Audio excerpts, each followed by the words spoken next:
Good evening student, am I audible? अगर मेरी voice आ रही तो चैट बॉक्स में यस भेजो। अगर मेरी वॉइस आ रही तो चैट बॉक्स में यस भेजो।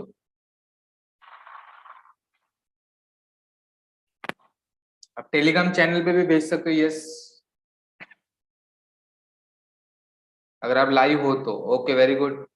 चलो, जितने भी लोग हैं जरा चैट बॉक्स में अपना नाम डालो फास्ट, या गुड इवनिंग टाइप करो।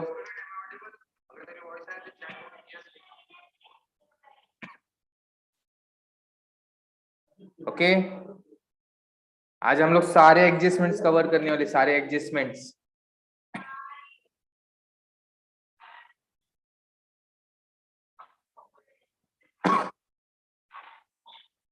ओके, सम्यक, फैजल, युक्ति, आपका तो रिप्लाई आ चुका है। यस, चलो आ रहे रिप्लाई, आ रहे। वेरी गुड, स्टार्ट करें बच्चे लोग। उस दिन हम लोगों ने ये डेटास वाला एडजस्टमेंट देखा था, मैं आज फिर से डेटास वाला एडजस्टमेंट सिखाऊंगा। उस दिन थोड़ा सा सिस्टम का प्रॉब्लम था।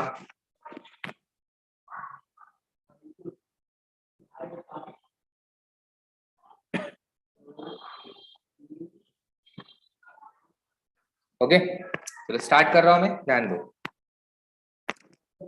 सबसे पहले आप असेट में लिखोगे डेटर्स। हम लोगों ने उस दिन ये सारे एडजस्टमेंट्स कवर किए थे। क्लोजिंग स्टॉक कवर किया था। क्लोजिंग स्टॉक के दो इफेक्ट हम लोगों ने देखा था, एक ट्रेडिंग के क्रेडिट साइड में जाएगा और एक बैलेंस शीट के एसेट साइड में जाएगा। उसके बाद में हम लोगों ने देखा था आउटस्टैंडिंग एक्सपेंसेस, जो जाएगा ट्रेडिंग अकाउंट के डेबिट साइड में या पेन अकाउंट के डेबिट साइड में। जो भी एक्सपेंसेस रहेगा उसमें क्या करेंगे हम लोग, ऐड करेंगे। उसके बाद में उसका सेकंड इफेक्ट जाएगा लाइबिलिटी साइड में, बिकॉज ये हम लोग को पे करने का रहता है, आउटस्टैंडिंग एक्सपेंसेस पे करने का बाकी है। उसके बाद में हम लोगों ने देखा था आउटस्टैंडिंग इनकम। आउटस्टैंडिंग इनकम मतलब जो इनकम हमें अब तक मिला नहीं है। ओके, इसको हम लोग रिसीवेबल भी बोलते हैं। आउटस्टैंडिंग एक्सपेंसेस अगर पेएबल रहेगा तो आउटस्टैंडिंग इनकम हमारे लिए रिसीवेबल बन जाएगा। तो उसके दो effect, income normally PNL account के क्रेडिट साइड में लिखता है, इसलिए यहाँ पे लिखा है मैंने पीएनएल अकाउंट का क्रेडिट साइड, और जो भी इनकम रहेगा उसमें ऐड करेंगे। और सेकंड इफेक्ट आपका जाएगा असेट साइड में। देन प्रीपेड एक्सपेंसेस मतलब एडवांस में अगर आपने कोई एक्सपेंसेस पेड करके रखे, एडवांस में पेड किया मतलब इस साल का एक्सपेंसेस है ही नहीं। एडवांस में पेड किया मतलब वो एक्सपेंसेस इस साल का है ही नहीं। ओके, इस साल का एक्सपेंसेस नहीं है। क्लियर? तो इस केस में हम लोग क्या करेंगे, उस पर्टिकुलर एक्सपेंसेस में से लेस करेंगे। और सेकंड इफेक्ट, एक्सपेंसेस हम लोगों ने एडवांस में दिया जो हम लोग में फ्यूचर में यूज करने वाले, अगर फ्यूचर में यूज करने वाले तो हमारे लिए बन जाएगा वो असेट। क्लियर? उसका अपोजिट रहता है एडवांस इनकम। एडवांस इनकम मतलब ऐसा इनकम जो हम लोगों ने एडवांस में रिसीव करके रखा है। मतलब समझो मैंने नेक्स्ट ईयर का फीस आपसे एडवांस में लेके रखा है, तो नेक्स्ट ईयर मुझे आपको एक तो पढ़ाना पड़ेगा, नहीं तो आपका फीस मुझे रिफंड करना पड़ेगा। मतलब मेरे लिए क्या बन जाएगी, लायबिलिटी। यहाँ पे कुछ ऑब्लिगेशंस मेरे लिए क्या हो रहे, क्रिएट हो रहे, ऑब्लिगेशन मेरे लिए क्रिएट हो रहे। और जब जब ऑब्लिगेशन कोई क्रिएट होगा तो आपके लिए बन जाएगा लायबिलिटी। क्लियर? और सेकंड, ये इनकम मेरा इस साल का है ही नहीं, तो मैं कहाँ पे दिखाऊंगा, सॉरी, मैं करंट ईयर के इनकम में से क्या करूंगा, लेस करूंगा। करंट ईयर के इनकम में से मैं क्या करूंगा, लेस करूंगा।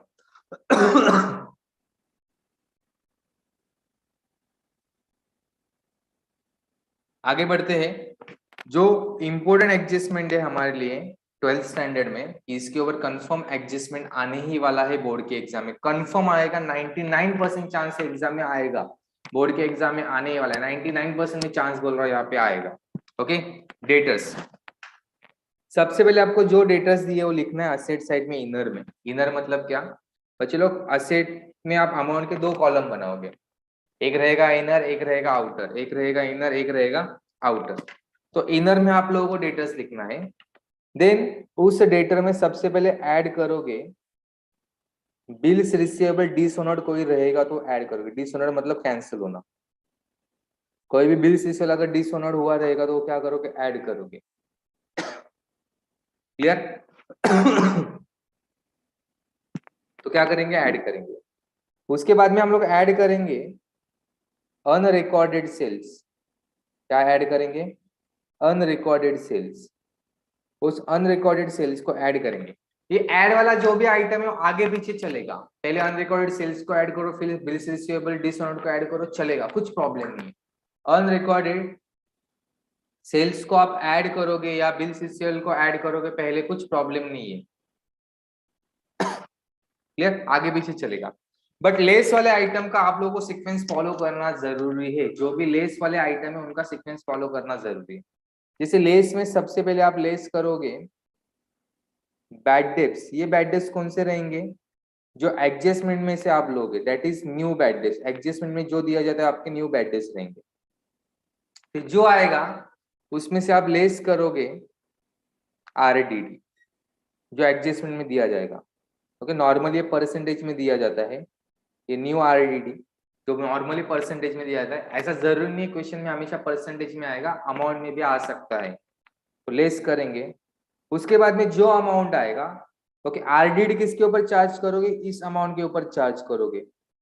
जो बैड डेट्स लेस करने के बाद में जो अमाउंट आए उसके ऊपर आप आरडीडी चार्ज करोगे। बैड डेट्स लेस करने के बाद में जो अमाउंट आए उसके ऊपर आप आरडीडी चार्ज करोगे।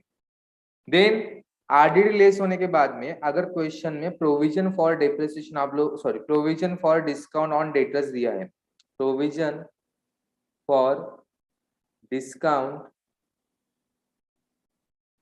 ऑन डेटर्स आप लोगों को दिया हुआ है, तो उसको लेस करोगे और अमाउंट जाएगा आउटर में। ओके, ये 5 एडजस्टमेंट डेटर्स के ऊपर मैक्सिमम आपको 12th स्टैंडर्ड के सिलेबस में पूछ सकते हैं। तो आपको पांचों एडजस्टमेंट के ऊपर बहुत अच्छे तरह से कमांड आनी चाहिए, कमांड मिलनी चाहिए। ओके, अब इसका सेकेंड इफेक्ट, जो बिल सीसीएल डिसऑनर्ड है वो क्या करोगे आप? बिल सीसीएल में से लेस करोगे जो असेट साइड में होगा। याद रखो, दोनों इफेक्ट असेट साइड में जा रहा है। एक असेट में ऐड हो रहा है, एक असेट में से लेस हो रहा है। असेट में से लेस कौन से असेट में से लेस होगा? बिल सीसीएल में से। ऐड कहाँ पे होगा? डेटर्स में ऐड होगा।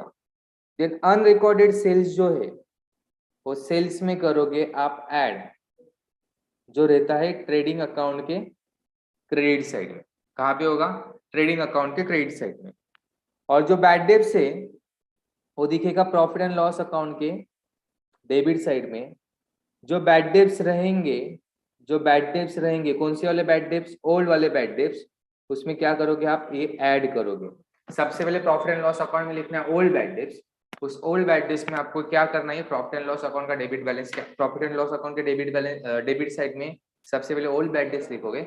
उस ओल्ड बैड डेब्ट्स में ये न्यू वाला बैड डेब्ट्स क्या करोगे? ऐड करोगे। उसके बाद में सेम इफेक्ट देना है प्रॉफिट एंड लॉस अकाउंट के डेबिट साइड में ही। ये जो बैड डेब्ट्स दिया है उस बैड डेब्ट्स में ऐड करना है। जो ओल्ड बैड डेब्ट्स दिया है उसमें ही ऐड करना है।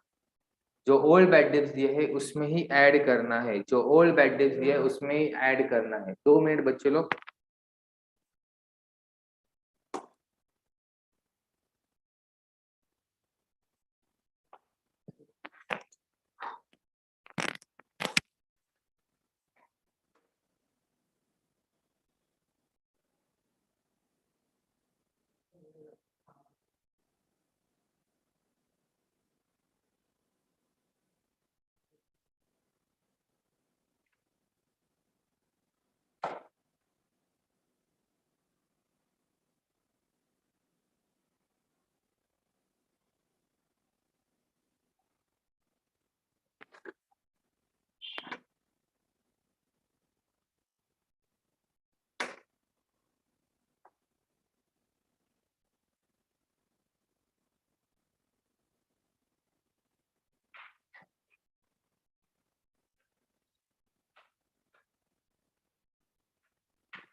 ओके, कैमरे का सेटिंग चेंज हुआ था।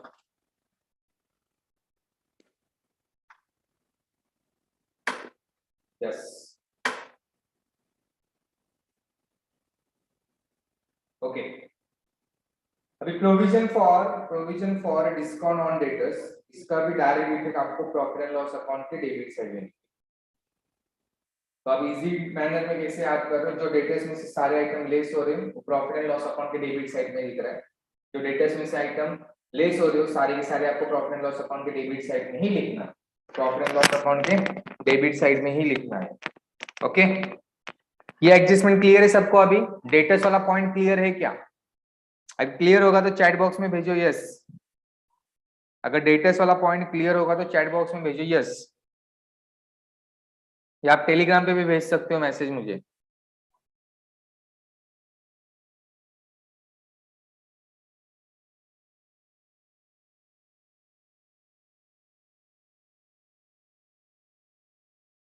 अगर ये पॉइंट समझा रहेगा तो मुझे मैसेज भेजो फास्ट।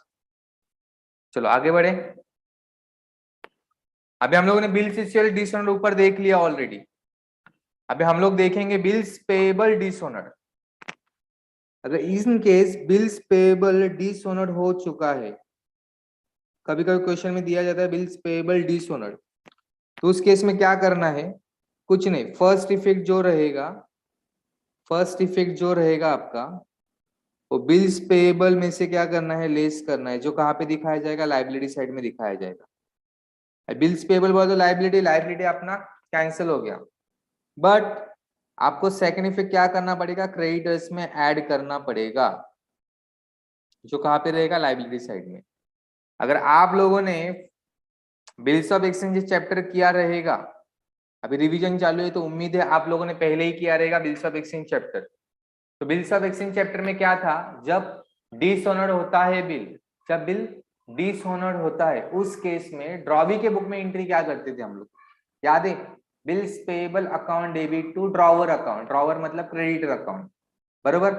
तो ड्रॉवर मतलब कौन है? क्रेडिटर। तो क्रेडिटर का वैल्यू आप बढ़ा रहे हो, इसलिए मैंने क्या किया? वहां पे ऐड किया।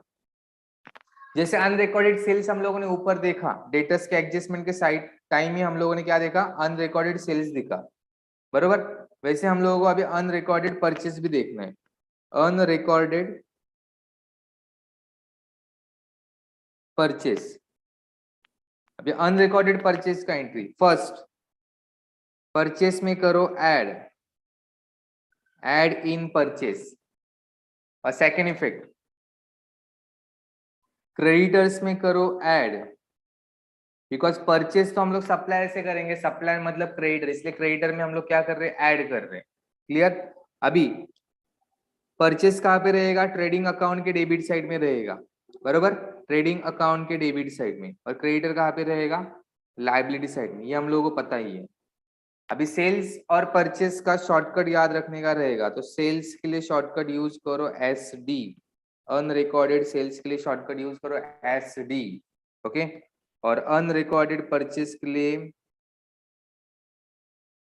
शॉर्टकट याद रखो PC, ओके? दोनों में ऐड करने का SD, दोनों में ऐड करने का, S for sales, D for debtors, दोनों में ऐड करने का, PC परचेस में ऐड करने का, एंड क्रेडिटर्स में ऐड करने का, दोनों में ऐड करने का। क्लियर है बच्चे लोग? इधर तक क्लियर है? Yes, very good. उसके बाद में जो एग्जाम में मैक्सिमम चांस है एंट्री आने का, वो मतलब डेप्रिसिएशन का। तो depreciation on asset, depreciation on asset. तो डेप्रिसिएशन मतलब असेट का वैल्यू कम हो रहा है, तो less from asset, less from asset, जो भी असेट के ऊपर डेप्रिसिएशन बोला रहेगा, और असेट का वैल्यू कम हुआ है मतलब मुझे लॉस हुआ है, तो लॉस कहाँ पे दिखेगा? प्रॉफिट एंड लॉस अकाउंट के डेबिट साइड में, प्रॉफिट एंड लॉस अकाउंट के डेबिट साइड में।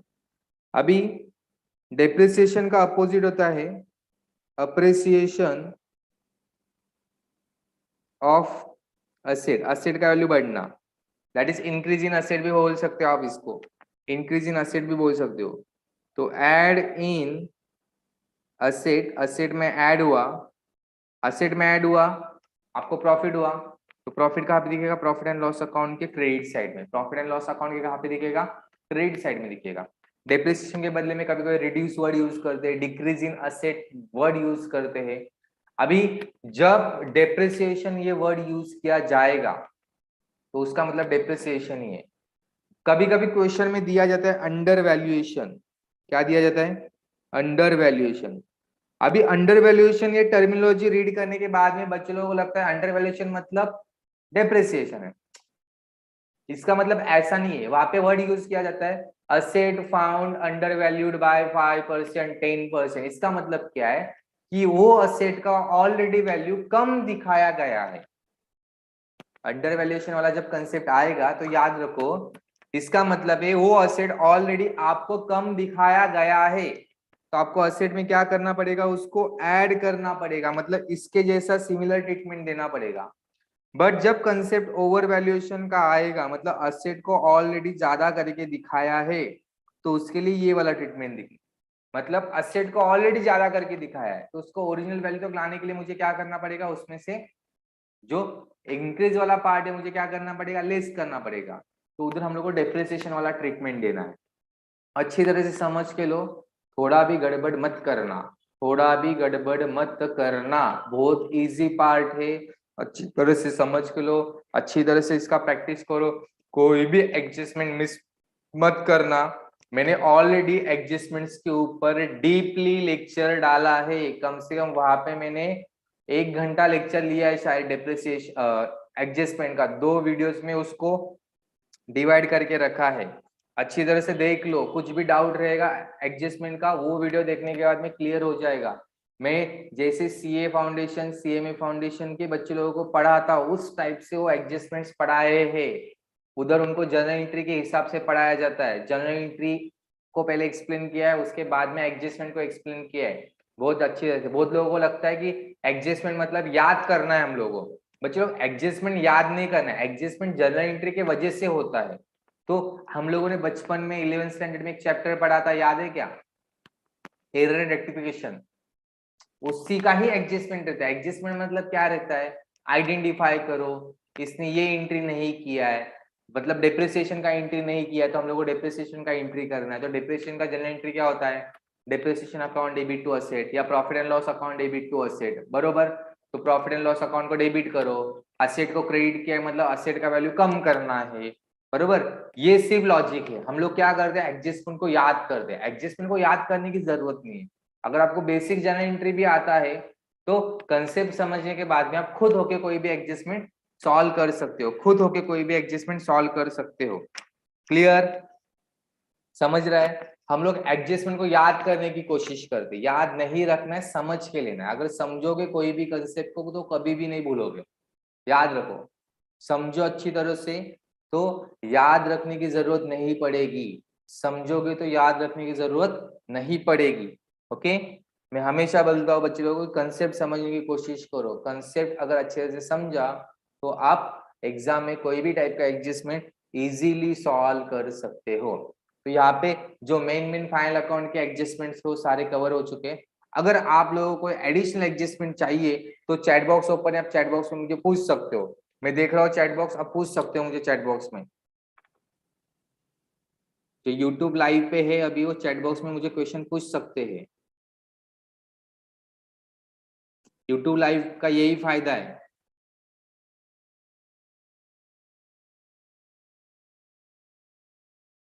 कि आप रियल टाइम पे डाउट पूछ सकते हो मुझे। रिकॉर्डिंग तो सब लोग देखोगे बट डाउट किसको पूछेंगे फिर बाद में।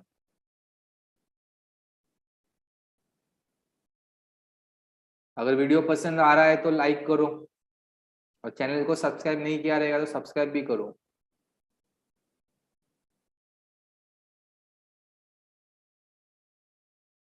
कोई एडजस्टमेंट की जरूरत है, और अगर नहीं जरूरत रहेगी तो नो टाइप करो चैट बॉक्स में।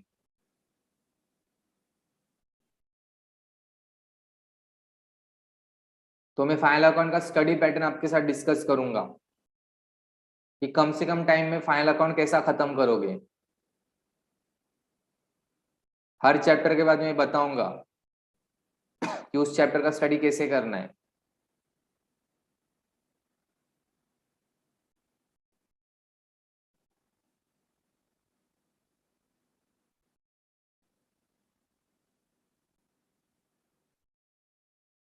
ओके डन, शायद किसी को कोई डाउट नहीं है। वेरी गुड, आगे बढ़े। अभी फाइनल अकाउंट अगर आपका चैप्टर आपको अच्छी तरह से करके लेना है, बिकॉज इस चैप्टर में से 12 मार्क्स का प्रैक्टिकल क्वेश्चन आने ही वाला है क्वेश्चन नंबर 7 में, और उसके साथ साथ 3 मार्क्स तक के ऑब्जेक्टिव आने वाले हैं। ओके, 3 मार्क्स तक के ऑब्जेक्टिव इस चैप्टर में से आएंगे, 3 मार्क्स के, मतलब अकेला चैप्टर को 15 मार्क्स देके जाने वाला है। तो इस चैप्टर को अंडर एस्टिमेट थोड़ा भी नहीं कर सकते आप, बहुत अच्छे से पढ़ के जाना है। 15 मार्क्स का सवाल है, 15 80 में से 15 मार्क्स का सवाल है, तो 15 मार्क्स मुझे मिलने ही चाहिए। ओके, थोड़ा भी यहाँ पे गड़बड़ नहीं करोगे, थोड़ा भी गड़बड़ नहीं करोगे, चैप्टर को अच्छे से करके जाना है। बहुत सी बार ऐसा होता है कि बहुत से स्टूडेंट्स ऑब्जेक्टिव होने के बाद में डायरेक्टली क्वेश्चन नंबर 7 को स्टार्ट कर दे, बिकॉज उनको बहुत अच्छी तरह से आता है, उनको पता है कि यहाँ पे आउट ऑफ मिलेगा, और आउट ऑफ मिलता ही है। मेरे स्टूडेंट्स को कुछ आए ना आए, बट फाइनल अकाउंट बहुत अच्छे तरह से आएगा, गारंटेड। ओके चलो आगे बढ़ते हैं, आगे बढ़ते, चलो ध्यान दो। अभी जब आप प्रैक्टिस करोगे फाइनल अकाउंट का, तो फाइनल अकाउंट का प्रैक्टिस करते टाइम कोई भी सबसे टफ क्वेश्चन रहेगा ना, उसको पूरी अच्छी तरह से सॉल्व करके लो। जो सबसे टफ क्वेश्चन रहेगा ना, उसको बहुत अच्छी तरह से सॉल्व करो, टाइम लो, टाइम लो अच्छी तरह से। उसके बाद में अगर आपके पास टाइम बहुत कम है, तो उस टाइम पे कैसा स्टडी करना है मैं बता रहा हूँ, उस टाइम पे स्टडी कैसे करना है वो बता रहा हूँ। बिकॉज प्रैक्टिकली अगर एग्जाम के एक दिन पहले सारे के सारे क्वेश्चंस की प्रैक्टिस करना पॉसिबल नहीं होता है। तो जो सबसे टफ क्वेश्चन रहेगा उसका अच्छी तरह से प्रैक्टिस करो।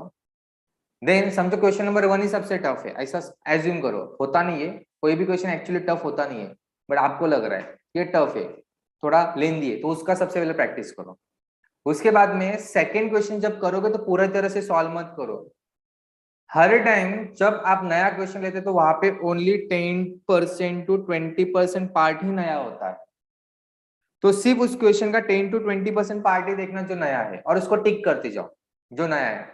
अगर आप अभी कर रहे हो, अभी आपका दिसंबर मंथ एंड चालू है, अगर अभी ये काम करोगे टिकिंग वाला जो नया पार्ट है, तो जब फाइनल एग्जाम के टाइम पे आप रिवीजन पे बैठोगे तो आपको पता चलेगा, अरे इस क्वेश्चन में ये नया वाला पार्ट है, सिर्फ उसका ही प्रिपरेशन वहां पे करोगे, सिर्फ उसका ही प्रिपरेशन आप वहां पे करोगे। क्लियर। वैसे थर्ड क्वेश्चन में आपको कुछ तो नया पता चलेगा, फोर्थ क्वेश्चन में कुछ नया पता चलेगा, ऐसे करते करते आपको पता चलेगा कि अभी कुछ भी नया नहीं बचा है।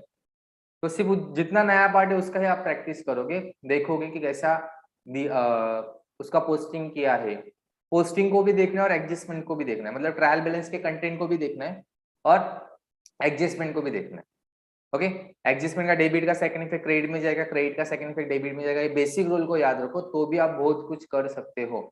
और इजी ट्रिक बता रहा हूं आपको, ध्यान दो। अगर आप कोई भी आइटम ऐड करोगे, अगर डेबिट साइड में ऐड कर रहे हो तो उसका सेकंड इफेक्ट क्रेडिट में जाएगा या लाइबिलिटी में जाएगा। ओके, अगर आप क्रेडिट साइड में कोई ऐड कर रहे हो तो उसका सेकंड इफेक्ट जाएगा डेबिट में या असेट में। बट आप कोई भी आइटम लेस कर रहे हो, डेबिट में लेस कर रहे हो, तो उसका सेकंड इफेक्ट डायरेक्ट डेबिट में दे दो। जैसे कि मेरा असेट है, असेट में से मैं कुछ तो लेस कर रहा हूँ, तो उसका सेकंड इफेक्ट मैं पीएनएल के डेबिट साइड में दूंगा। असेट मतलब भी डेबिट साइड ही होती है ना, असेट को डेबिट बैलेंस होता है ना, तो उसका सेकंड इफेक्ट कहाँ पे जाएगा, डेबिट में जाएगा। क्लियर। क्यों ऐसा, बिकॉज यहाँ पे मैंने लेस किया है, तो डेबिट के आइटम को लेस करने की वजह से ऑलरेडी एक क्रेडिट इफेक्ट यहाँ पे गया है, तो क्रेडिट का सेकंड इफेक्ट कहाँ पे जाएगा, डेबिट में जाएगा। इस रूल को भी याद रख सकते हो। अगर क्रेडिट में आप कुछ आइटम लेस करोगे तो सेकंड इफेक्ट उसका क्रेडिट में ही जाएगा। जैसे कि यहाँ पे समझो profit and loss liability side में मैं सन्ड्री क्रेडिटर्स के ऊपर प्रोविजन मेंटेन कर रहा हूँ, जो लेस कर रहा हूँ मैं, लाइबिलिटी मतलब क्रेडिट साइड, तो उसका सेकंड पे कहाँ पे जाएगा, क्रेडिट साइड में ही जाएगा। बिकॉज आप सन्ड्री क्रेडिटर्स के ऊपर प्रोविजन मेंटेन कर रहे हो, मतलब क्रेडिटर्स का वैल्यू कम कर रहे हो, क्रेडिटर्स का वैल्यू कम कर रहे हो मतलब आपको प्रॉफिट हुआ, और प्रॉफिट हमेशा कहाँ पे दिखेगा, प्रॉफिट एंड लॉस अकाउंट के क्रेडिट साइड में। तो कोई भी लॉजिक से आप करो, हर टाइम लॉजिक आपका सही आएगा अगर आप इस मेथड को फॉलो करोगे। क्लियर। अगर समझा रहेगा तो चैट बॉक्स में यस मैसेज भेजो, समझा रहेगा तो चैट बॉक्स में यस मैसेज भेजो।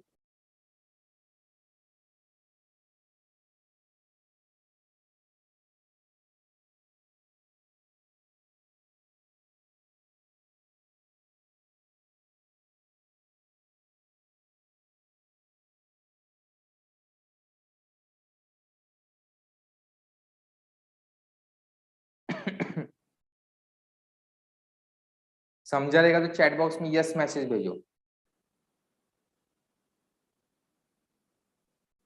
Yes,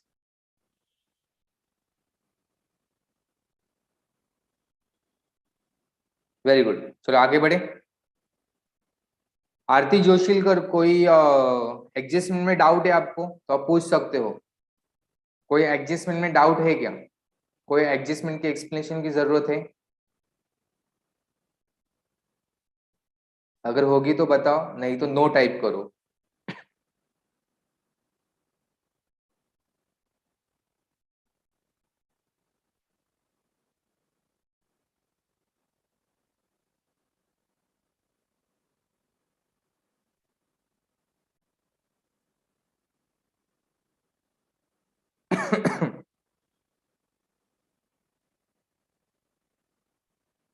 okay. हम्म,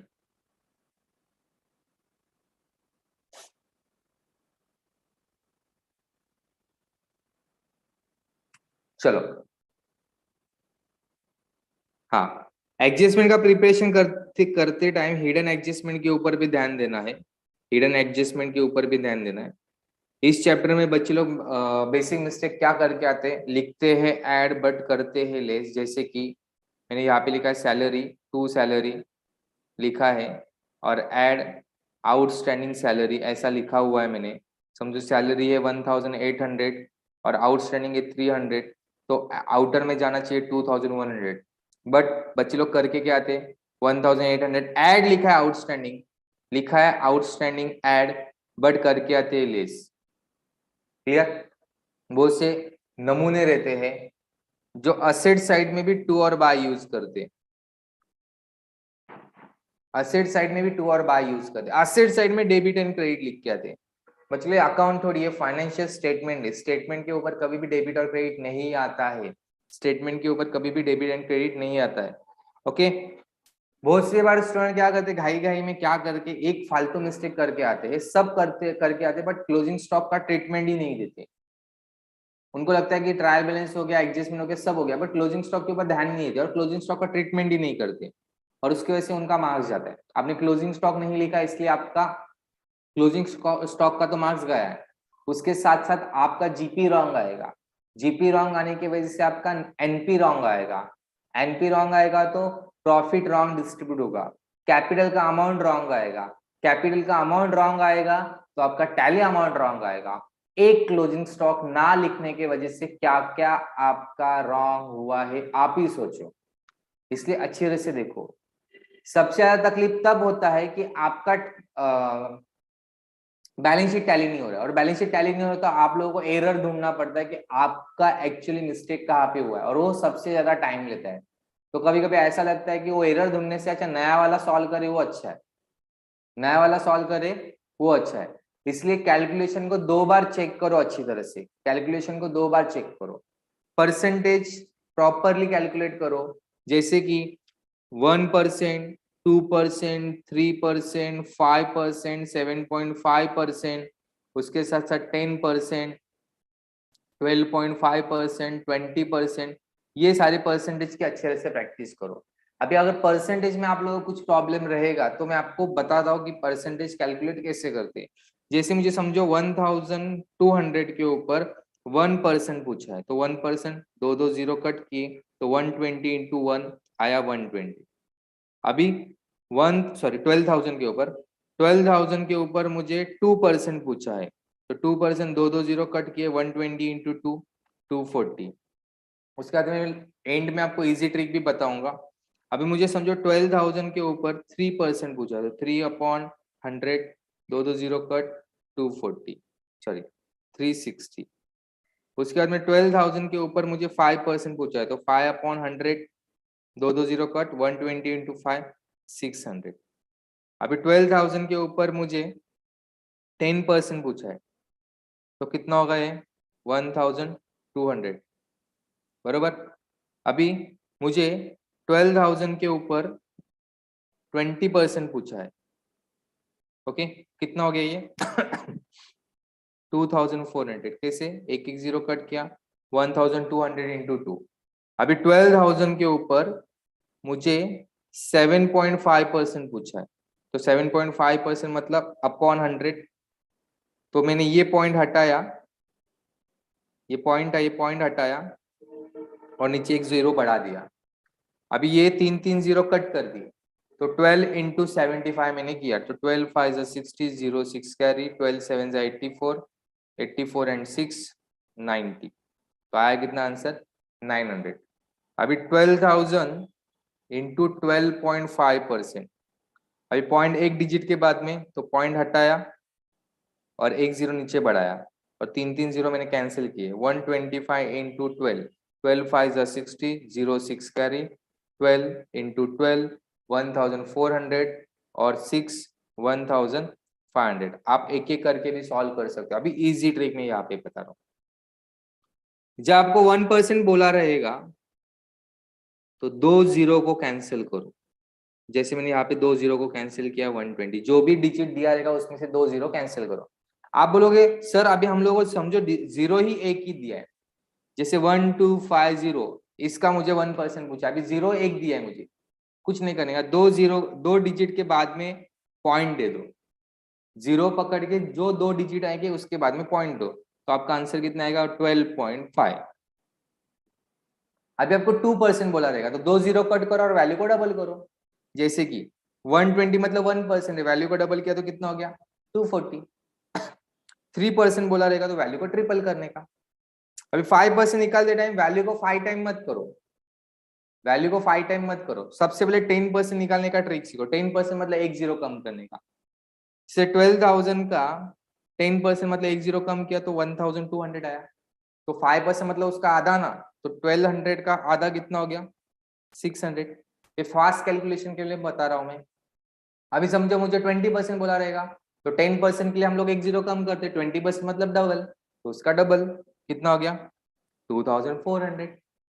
समझ रहा है, ट्रिक को समझो, आपको कैलकुलेशन कम करना पड़ेगा। ऐसे बहुत से ट्रिक है, जब मैं रेशो डिस्ट्रीब्यूशन आपको सिखाऊंगा एडमिशन के टाइम पे, तो वहां पे भी मैं अलग अलग ट्रिक आपको सिखाऊंगा कि रेशो में कैसे डिस्ट्रीब्यूट करने हैं। अभी 7.5 थोड़ा सा टेंशन वाला काम है, कुछ टेंशन लेने की जरूरत नहीं।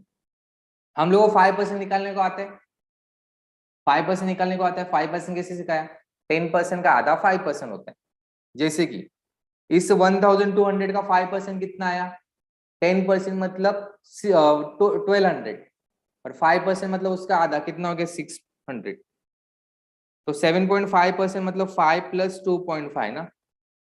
अगर 5% मेरा 600 आ रहा है और 2.5% मतलब उसका आधा 300, तो टोटल कितना हो गया 900। ऐसा भी कर सकते हो।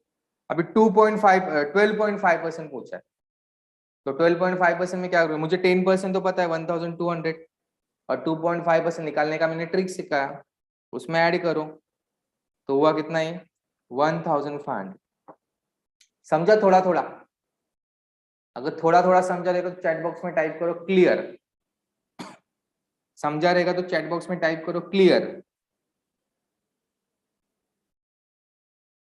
अगर समझा रहेगा तो चैट बॉक्स में टाइप करो क्लियर।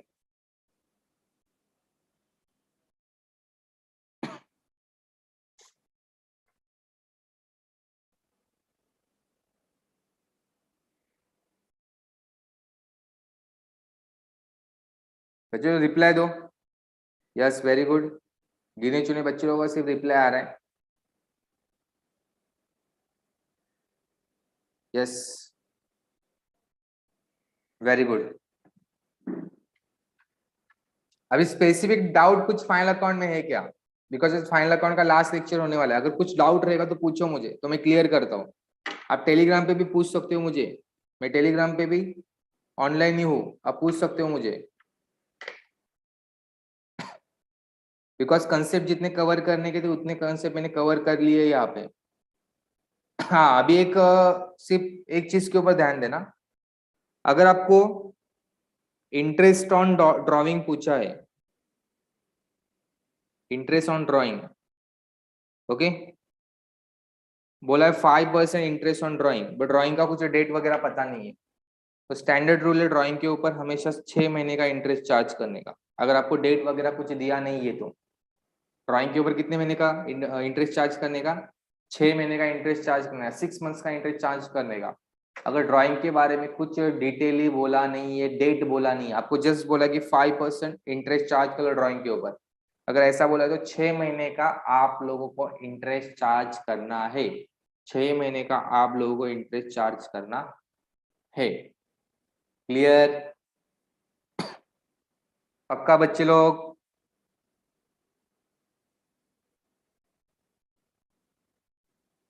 यस।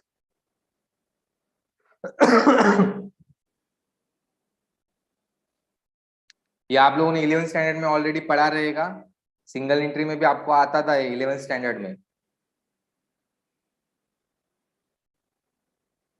बहुत से बच्चे टीवाई तक जाते पर उनको ये पता नहीं रहता है, ये स्टैंडर्ड रूल है कि अगर ड्राइंग का कोई डेट दिया नहीं है तो उसके ऊपर 5% चार्ज करेंगे। इसके पीछे भी बहुत बड़ा लॉजिक है, कभी बता दूंगा मैं फुर्सत में। ओके चलो। अभी आपका टाइम आपको बचाना है, पेपर में टाइम आपको बचाना है, तो बहुत सी बार क्या करते हैं आप, ट्रेडिंग अकाउंट पहले सॉल्व करके लेते हो, फिर profit and loss account solve करते हो, फिर बैलेंस शीट सॉल्व करो। ऐसा मत करो, जैसे मैंने सॉल्व किया था साइमल्टेनियसली तीनों अकाउंट सॉल्व करो। अगर आप क्वेश्चन फ्रॉम स्टार्ट कर रहे हो, वहां पे पहला ट्रेडिंग अकाउंट का कोई आइटम रहेगा तो ट्रेडिंग अकाउंट में पोस्ट कर लो, फिर पीएनएल वाला कोई आइटम रहेगा तो पीएनएल में पोस्ट करो। एडजस्टमेंट को मैंने टिक करने के लिए सिखाया, क्यों सिखाया है, बिकॉज हम लोग कोई भी आइटम पोस्ट करेंगे तो हम लोग को पता चलना चाहिए कि उसके ऊपर एडजस्टमेंट है, तो हमारा कोई भी एडजस्टमेंट वहां पे मिस होने वाला नहीं है। ओके, कोई भी एडजस्टमेंट हमारा मिस नहीं होगा। अच्छी तरह से टिक करके लेना है, स्टार्टिंग में स्टार मार्क वाले सारे एडजस्टमेंट को हम लोग एंड में खत्म करेंगे। हम लोग सारे एडजस्टमेंट को खत्म कर रहे हैं क्या, वो चेक करो अच्छी तरह से। हाँ, और जब ऑब्जेक्टिव आप एग्जाम में लिखोगे, फिल इन द ब्लैंक्स रहेगा तो उसके नीचे अंडरलाइन करो, हर एक क्वेश्चन नंबर को क्वेश्चन नंबर देना। Okay, final account question solve करो, क्वेश्चन नंबर 7 है तो प्रॉपर क्वेश्चन नंबर 7 वहां पे लिखना। सिर्फ ट्रेडिंग अकाउंट मत लिखना, trading account for the year end date, जो भी डेट रहेगा वो डेट लिखना। अकाउंट के ऊपर डेबिट एंड क्रेडिट प्रॉपर देना, क्लियर, टाइटल देना। अगर आप कोई भी अकाउंट क्लोज कर रहे हो तो क्लोजिंग मार्किंग देना, ऊपर सिंगल लाइन नीचे डबल अंडरलाइन प्रॉपर देना। हो सके तो पेंसिल से जो भी बैलेंस निकाले उसके ऊपर लाइन ड्रॉ करो, जैसे कि समझो मेरा जीपी आया है, 2 मिनट, समझो मेरा जीपी आया है 20,000। ओके, मेरा जीपी आया है 20,000, तो 20,000 के यहाँ पे पेंसिल से क्या करूंगा, ऐसा लाइन ड्रॉ करूंगा। ओके, तो जब एग्जामिनर आपका पेपर चेक करेगा, अरे सबसे पहले चेक करेगा आपका जीपी राइट है, ओके आगे बढ़ते हैं हम लोग। ओके, उसके बाद में जो आप नेट प्रॉफिट निकालोगे उसको भी अगेन सर्कल करना प्रॉपरली। तो इसकी वजह से क्या होगा, आपका फाइनल आंसर चेक होने के बाद में एग्जामिनर को भी लगता है नहीं इसको सारा आंसर अच्छी तरह से आ रहा है। ओके, उसको दिखाओ मैंने क्या लिखा है, उसको दिखाओ मैंने क्या लिखा है। ओके, हर एग्जामिनर को आप दिखाओ कि मैंने ये आंसर निकाला है। क्लियर, उनको दिखाओ तो सबसे पहले चेक करेंगे कि आपका ये आंसर राइट है क्या रॉन्ग। क्लियर, उनको तकलीफ मत दो ज्यादा, जितना आप उनको ज्यादा तकलीफ दोगे पेपर में वो उतना आपको तकलीफ देनी होगी। हर एक चीज क्लियर लिखो, कोई भी ओवर राइटिंग मत करो, मतलब कट करना हो इज्जत से तो इज्जत से कट करो, जैसे कि 1,000 है, 1,000 मैंने रॉन्ग लिखा है तो ऐसा मत करो। 1,000 कट करने का तरीका है, ऐसा भी करके आप कट कर सकते हो। 1,000 कट करने का तरीका है, ऐसा भी कट कर सकते हो। बहुत से लोग ऐसा है कट करते टाइम पूरा पेपर फाड़ने तक कट करते हैं। क्लियर, तो ढंग से एक लाइन से भी कट होता है, या ऐसा क्रॉस करोगे तो भी कट होता है, तो अच्छी तरह से क्लियर, अच्छी तरह से डेबिट का आइटम प्रॉपर डेबिट में जा रहा है क्या, क्रेडिट का आइटम प्रॉपर क्रेडिट में जा रहा है क्या, इन सारी चीजों के ऊपर आपको अच्छी तरह से ध्यान देना है। ओके, अच्छी तरह से ध्यान देना है, अच्छी तरह से, बिकॉज एक एक मार्क्स हमारे लिए इंपॉर्टेंट है। फाइनल अकाउंट में आपका एक भी मार्क्स नहीं जाना चाहिए। आपका काम रहेगा कि आज कल में पूरा फाइनल अकाउंट का प्रैक्टिस कर लो, अच्छी तरह से, अच्छी तरह से प्रैक्टिस करो। और जब भी मैं नेक्स्ट लेक्चर लूंगा तब सबसे पहले आप मुझे डाउट पूछो, आप क्या करो, मुझे डाउट है, कल आपका लेक्चर होने वाला नहीं है, परसों भी आपका लेक्चर होने वाला है, डायरेक्ट मंडे को लेक्चर होने वाला है। तो कल परसों में बहुत अच्छे से प्रिपरेशन करो, बहुत अच्छे से समझ लो फाइनल अकाउंट। अगर आप एवरेज 2 दिन भी दे रहे हो एक चैप्टर के लिए, ओके, तो आपको एग्जाम में पेपर अटेंड करने के लिए आपको 6 चैप्टर बहुत अच्छे से आना चाहिए, 6। तो आइडियली 6 दिन, सॉरी 6 चैप्टर, तो आपको 12 दिन प्रिपरेशन के लिए चाहिए, ओके। इस दौरान में आपका रिवीजन भी लूंगा, तो इस 12 दिन में आपका रिवीजन भी चलेगा, तो और प्लस 6 दिन में यहाँ पे पकड़ रहा हूं, तो 18 डेज में हम लोगों का बीक के 100% होना चाहिए, हम लोगों को 80 में से 80 मार्क्स से आने चाहिए। मैं एक स्टैंडर्ड क्वेश्चन पेपर बोर्ड के हिसाब से आपके साथ शेयर करूंगा, उसकी बहुत अच्छे से प्रैक्टिस करो, ओके।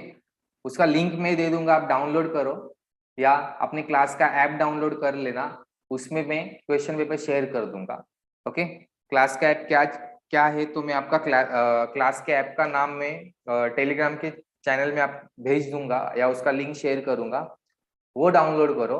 उसमें मैं क्वेश्चन पेपर का फॉर्मेट, मतलब बोर्ड के लेवल का क्वेश्चन पेपर का एक फॉर्मेट में उसके साथ उसमें शेयर करूंगा, तो अच्छे से उसका भी प्रैक्टिस करो। क्लियर? कुछ डाउट? तो यहाँ पे ऑफिशियली हमारा फाइनल अकाउंट पूरा खत्म हो चुका है। फाइनल अकाउंट के मैंने प्रैक्टिकल क्वेश्चंस भी ले लिए, एडजस्टमेंट भी ले लिए हैं। चैनल अपने फ्रेंड्स के साथ शेयर भी करो, ताकि नया चैप्टर में जब स्टार्ट करूंगा नेक्स्ट लेक्चर में उनका मिस ना हो। आप तो मिस बिल्कुल मत करो, बट उनको भी समझना चाहिए ना। शेयर करो, सब्सक्राइब करो, अगर वीडियो पसंद आया रहेगा तो लाइक भी करो। पेटेंट अगर रिटर्न ऑफ का एडजस्टमेंट आप लोगों को दिया है, पेटेंट रिटर्न ऑफ, हाँ अभी आपके टेक्स्ट बुक में पेटेंट रिटर्न ऑफ 2-3 टाइप का एडजस्टमेंट दिया है। कुछ कुछ जगह पे डायरेक्टली अमाउंट दिया है, कुछ कुछ जगह पे डायरेक्टली अमाउंट है, राइट ऑफ। समझो पेटेंट आप लोगों को दिया है 20,000, पहला एडजस्टमेंट है राइट ऑफ ₹2,000, तो असेट साइड में पेटेंट लिखो 20,000, राइट ऑफ ₹2,000, आउटर में जाएगा 18,000। ये फर्स्ट टाइप हो गया। अभी सेकंड बोला है पेटेंट वैल्यू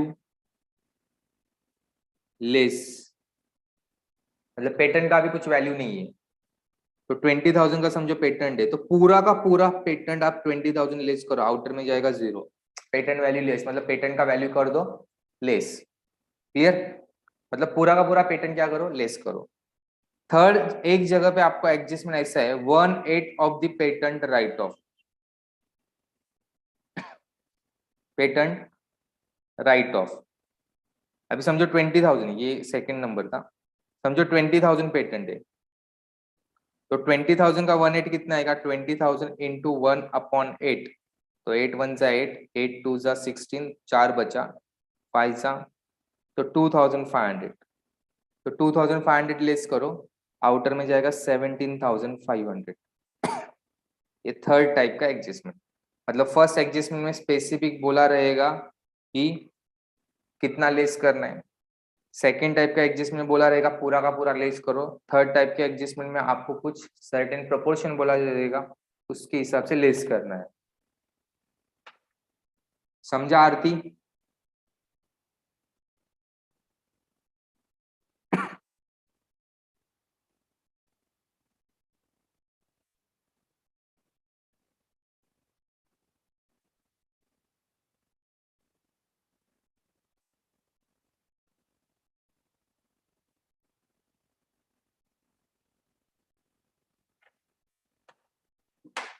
समझा रहेगा तो चैट बॉक्स में यस भेजो। Yes, okay, very good. और कुछ डाउट रहेगा तो आप मुझे टेलीग्राम के चैनल पे पूछो, वहां पे आप डाउट पूछ सकते हो, तो मैं क्लियर करूंगा। हर एक लेक्चर को अच्छे से देखो। चलो मिलते हैं हम लोग नेक्स्ट लेक्चर में, bye, have a nice time, God bless you.